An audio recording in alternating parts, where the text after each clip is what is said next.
Olá, queridos irmãos que acompanham o projeto A Vida através de Poemas pelo canal TV CECAL e pelos demais canais parceiros.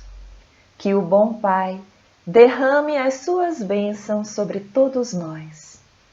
E a nossa conversa de hoje será sobre o nosso amado Jesus, essa estrela tão brilhante que desde o ventre materno já era reconhecido como o Messias, o Salvador, o Filho de Deus, por todas as pessoas da região que sinceramente o aguardavam como o Messias prometido. Ele, o maior dentre os espíritos da terra, nasceu de noite, em uma manjedoura arrumada às pressas por seus pais para o receber, ladeado de animais, com que dividia a singela estrebaria, e a luz de uma estranha estrela que teimava por segui-lo. Ele, que é o amor encarnado, nasceu longe do conforto de sua casa em Nazaré e dos amigos de seus pais, que com certeza teriam colaborado nesse momento tão especial do seu nascimento. Isso, caso eles não tivessem precisado ter ido a Belém por conta do censo que estava acontecendo à época. E desde tenra idade ele foi perseguido, ele foi ameaçado de morte por Herodes, obrigando seus pais a fugirem com ele para o Egito. Ele foi salvo graças ao alerta divino dado a José pelo anjo Gabriel. José, aliás, além de seu pai, era seu grande protetor. E Jesus cresceu nesse povoado de Nazaré, na Galileia, onde, segundo os doutores de Jerusalém, nada de bom poderia sair, mas saiu. Saiu nosso Jesus, o Mestre da Verdade, o Messias prometido desde longos séculos, o Cristo planetário, o amor que se fez carne, o responsável por nós, almas que vivem nesta terra de tantas provas, de tantas expiações, de tantas dores e de tantas alegrias. Responsável sejam pelas almas originárias desse planeta, sejam por aquelas que pertencem a outros orbes e que precisaram migrar para cá. Não, ele não precisava ter encarnado na Terra. Ele não precisava ter encarnado na região da Palestina, ainda mais naquela época em que essa região estava subjugada pela decadente Roma, que explorava, humilhava e escravizava. Se ele quisesse, bastaria ele ter enviado novamente seus profetas, seus espíritos angelicais que aos montes se ajoelham a seus pés como voluntários de seu amor. Porque já faziam 400 anos que os judeus não recebiam novos profetas, e eles ansiavam por um. Mas ele veio. E a sua decisão de vir pessoalmente, de encarnar pessoalmente entre nós, teve apenas um móvel, apenas um motivo. Ele ama demais. Ele nos ama demais e quis transbordar esse amor para que a gente, almas renitentes no erro, rebeldes, acordássemos ao som da sua melodia de amor. E ele cantou a boa nova para todos nós. Mas nem todos nós o quisemos ouvir. Nós fechamos os nossos olhos ao seu olhar profundo e amoroso. Nós fechamos os nossos ouvidos às verdades que ele nos derramava. e nós fechamos os nossos corações que Ele queria tanto tocar. Mais de 2000 anos já se passaram e Ele permanece nos amando e esperando por nós. E parece que finalmente nós, pouco a pouco, fomos aprendendo na dor a ter olhos de ver e ouvidos de ouvir. E timidamente começamos a permitir que o perfume desse Cristo, que é só amor, nos tocasse o coração. Hoje nós nos arrependemos. Hoje nós suplicamos por Ele. Hoje nós sentimos saudade do que rejeitamos no passado. E é sobre essa saudade que fala o poema A Promessa Cumprida, que nós vamos assistir agora.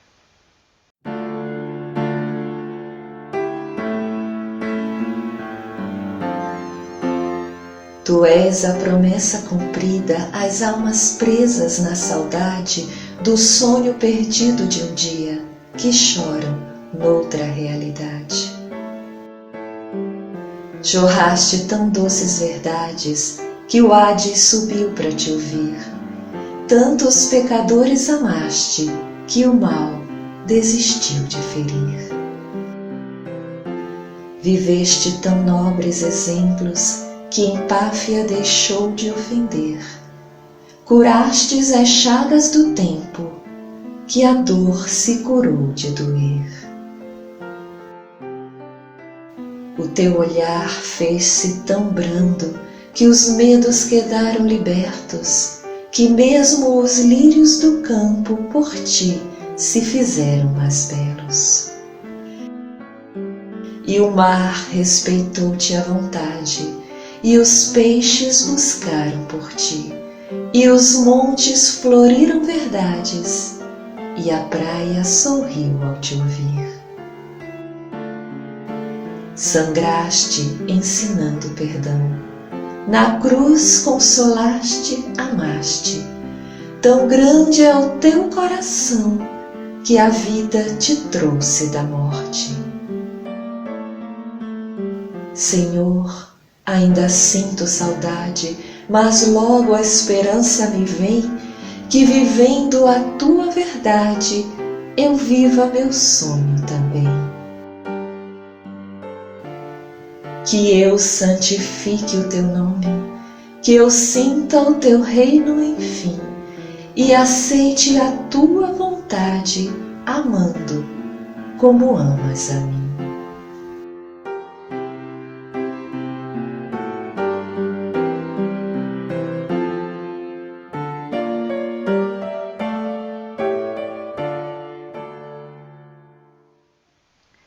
Meus irmãos, esse Jesus amoroso, quando na terra, escandalizou os doutores e nobres ao amar os pecadores, a colocar-se entre as pedras e a mulher adúltera na praça do templo de Jerusalém, quando salvou aquela pobre mulher da morte física. Ele não a julgou, apenas a perdoou. Esse Cristo que conhece a cada uma de suas ovelhas desde o início dos tempos, por muito amar, curou as severas chagas na alma de Maria Madalena ou Maria de Magdala, durante o diálogo que teve com ela na casa de Simão Pedro. Não, ele não a condenou. Ele apenas a convidou a amar, ao invés de buscar ser amada. E no caminho de Damasco, também por muito amar, ele se mostrou em toda a sua grandeza a Saulo de Tarso, o sábio judeu que com seus soldados seguia naquele momento para prender mais cristãos. Ele não julgou também, não condenou, apenas perguntou a camada mais profunda da alma de Saulo: por que me persegues? Convidando assim Saulo a uma reflexão profunda que fez com que naquele instante morresse o homem velho, Saulo, e nascesse o homem novo, Paulo, Paulo de Tarso, que aceitou o convite do Cristo ao trabalho e fez-se o maior divulgador de suas verdades entre os gentios. Graças a ele, o cristianismo chegou ao Ocidente e até nós. E quantas vezes Jesus desagradou os grandes da época ao trazer esperança aos deserdados da sorte, aos desprezados, curando o medo que eles tinham do Deus vingativo, que castigava seus adoradores com moléstias, com dores de toda ordem, como se acreditava na época, e apresentando a eles o Deus de amor, o Deus Pai, que não julga, mas só ama e perdoa, desde que a gente se arrependa e não torne a pecar. Não, o nosso Cristo não construiu templos suntuosos, não criou nenhuma seita nem religião, apenas caminhou pregando as verdades, às vezes no monte, às vezes no mar, ou na praia, ou nos campos, ou até em algumas casas, mostrando que o verdadeiro templo está dentro de nós. E quando Jesus entendeu que havia chegado a sua hora, ele se deixou levar ao sacrifício. Ele poderia ter escolhido não ser preso, não ser torturado, não ser crucificado. Mas estava escrito, estava planejado, porque era preciso, por amor a nós, que fosse assim.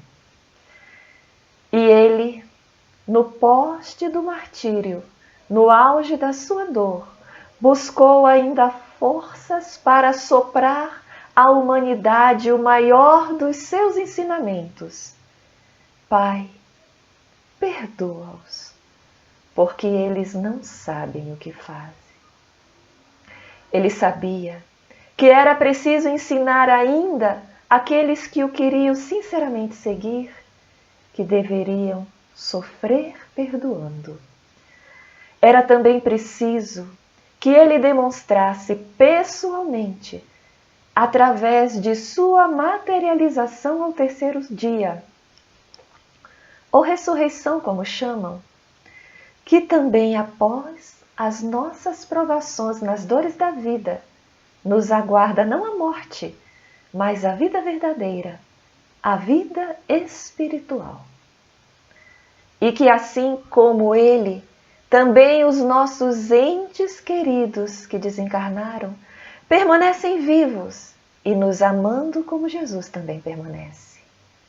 E que a morte definitivamente não existe. E as pessoas que naquela época já tinham ouvidos de ouvir e olhos de ver, exultaram de alegria e de esperança. E nós, meus queridos, que só agora iniciamos o nosso processo de despertar, graças e muito à doutrina espírita enviada também pelo Cristo para nos lembrar suas verdades, nos alegramos porque temos certeza de que Ele, do mundo espiritual de onde nos vela, não desiste de nós. Não, o Cristo não se calou. Não se calou após o seu desencarne. A sua voz suave permanece ecoando através dos séculos. O seu olhar amoroso permanece sobre nós. E o seu amor permanece tocando os nossos corações. Meus irmãos, que nós consigamos finalmente não apenas saber, mas também sentir a boa nova em nós. Que consigamos pulsar compaixão, transbordar gratidão, devolver o mal com o perdão que é o maior bem. E como diz o poema, que consigamos, Jesus, santificar o teu nome, sentir o teu reino em nós, aceitar finalmente a tua vontade e, quem sabe um dia, amar o irmão como amas a nós. Queridos irmãos, que Deus nos abençoe e nos derrame forças para os desafios que nos farão despertar. Muito obrigada.